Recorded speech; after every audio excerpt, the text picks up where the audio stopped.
Jadi apa yang gua lakukan kalau gua punya 5 juta? Satu, udah pasti tempat tinggal, sederhana ya. Jadi gua harus tinggal di kos-kosan.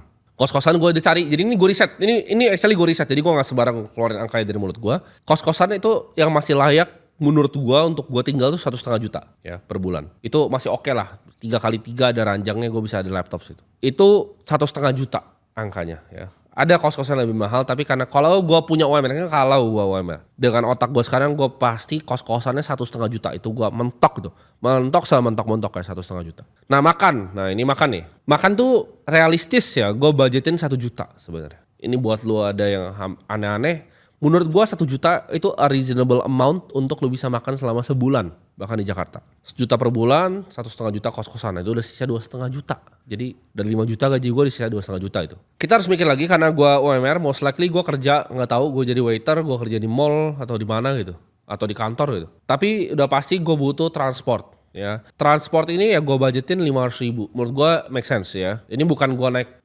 Silverbird ya gitu ya. Itu langsung habis kali 500.000. Ini naik angkutan umum ya, kayak zaman dulu gue masih kerja mungkin naik motor, itu menurut gue 500.000 itu adalah angka yang make sense. Satu lagi pengeluaran yang menurut gue wajib, internet mungkin ada dari kos, tapi kan kita butuh bayar internet sendiri dan utilities yang lain gitu, kebutuhan yang lain-lain, itu gue budgetin di 200.000. Ini gue coba sehemat-hemat mungkin ya. Berarti dikurangin semua, kurangin transport 500.000 ya, 200.000 untuk utilities. Uang gue tuh basically sisa 1,8 juta. Nah dan gue kalau di posisi UMR ini gue disuruh mikir ya karena teman gue ini. Realistis gue gak bakal nongkrong sama siapapun gitu. Gue gak bakal peduli kalau teman gue bilang, oh kita ke restoran ini, gue enggak lah, tai lah gue makan warteg lagi gitu. Gue gak bakal kemana-mana ya. Jadi kalau kata, oh budget entertainmentnya mana? Gak ada. Ini kondisi untuk gue seorang diri ya, ini bukan keluarga. Karena gue gak bisa bayangin kalau gue berkeluarga, karena gue belum berkeluarga. Tapi kalian dapat gambaran Rafa di sini.